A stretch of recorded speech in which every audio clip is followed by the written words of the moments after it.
Hello students, welcome to ML classes. ML classes में आपका स्वागत है। इस वीडियो में हम क्लास 6 की दक्षता अभ्यास 9 के जो क्वेश्चंस रह गए थे 7 और 8 उन्हें सॉल्व करेंगे। देखिए क्वेश्चन नंबर 7 क्या दिया गया है। 5.4 सेंटीमीटर का हमें एक रेखाखंड खींचना है। इससे 3.2 सेंटीमीटर दूरी पर गुनिया और पटरी की सहायता से, देखिए ये गुनिया है और ये पटरी है, पटरी जिसे पैमाना भी कहते हैं, की सहायता से हमें एक समांतर रेखा खींचनी है। तो देखिए किस प्रकार खींचेंगे बच्चों। देखिए सबसे पहले 5.4 सेंटीमीटर का एक रेखाखंड खींचते हैं। 5.4 सेंटीमीटर का, देखिए ये हमारा 5.4 सेंटीमीटर का एक रेखाखंड हो गया। इसे हम कुछ नाम दे देंगे। मान लिया हमने इसे ए और बी नाम दे दिया। अब आगे क्या कह रहा है, इससे 3.2 सेंटीमीटर दूरी पर, मतलब इससे 3.2 सेंटीमीटर दूरी पर गुनिया और पटरी की सहायता से एक समांतर रेखा खींचनी है। तो देखिए हम अपनी पटरी और गुनिया को किस प्रकार सेट करेंगे बच्चों। देखिए बच्चों हमने कैसे सेट कर लिया अपने पैमाने और गुनिया को। देखिए ये हमने 5.4 सेंटीमीटर की एक रेखा खींच ली थी, नीचे वाली 5.4 सेंटीमीटर की ए बी खींच ली हमने।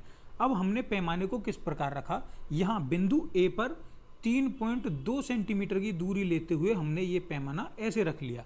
अब यहीं से जहाँ पर ये 0 मिल रही है, यहीं पर हमने अपनी गुनिया को सेट किया और यहाँ से कितनी दूरी ली है, ये हमारी यहाँ से यहाँ तक की 3.2 दूरी है, यहाँ से यहाँ तक। अब इतनी दूरी के बाद हमने गुनिया को रखते हुए हमने यहाँ से यहाँ तक इसे मिला दिया।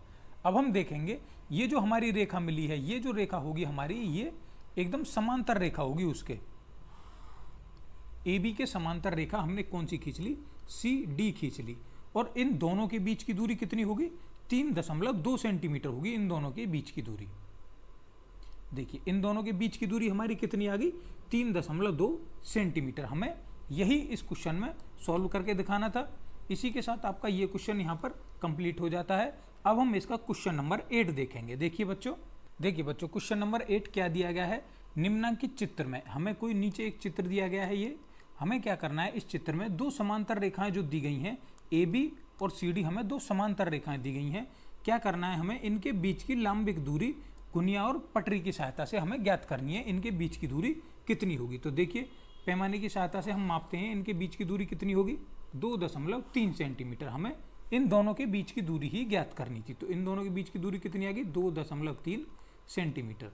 अब देखिए बच्चों, आपके जो बुक में चित्र दिया गया है वो आप किसी भी दूरी का ले सकते हैं। अगर आप जो बुक में दिया गया है अगर आप उसी दूरी से लगाएंगे उसका कोई फायदा नहीं है।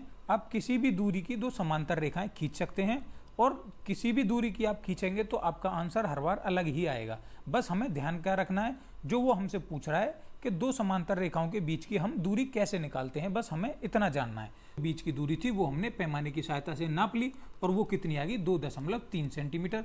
यही इस क्वेश्चन का आंसर हो जाएगा। क्योंकि बोला गया है क्वेश्चन में गुनिया की सहायता से, तो देखिए गुनिया की सहायता से भी हम नाप लेते हैं। 0 और 0 से ये आ गया हमारा 2.3 पे, यही मिल रहा है हमारा 2.3 पे, ये भी मिल रहा है। तो हमारा दोनों से जब हमने मापा तो हमारा बराबर ही आ गया। तो इसी के साथ आपकी ये एक्सरसाइज और ये यूनिट यहाँ पर समाप्त हो रही है। अगर आपको इस एक्सरसाइज में कोई समस्या है तो आप हमें कमेंट बॉक्स में बता सकते हैं। वैसे आपको कोई समस्या नहीं होगी क्योंकि बहुत ही अच्छे तरीके से बताए गए हैं, पूरा एक्सप्लेन करके बताया गया है। यदि फिर भी आपको कोई समस्या लग रही है तो पहले आप उस वीडियो को एक बार चला के देखिए दोबारा। अगर फिर भी समस्या नहीं सॉल्व हो पा रही है तो आप हमें कमेंट बॉक्स में बता सकते हैं। आप सभी लोगों का वीडियो देखने के लिए धन्यवाद।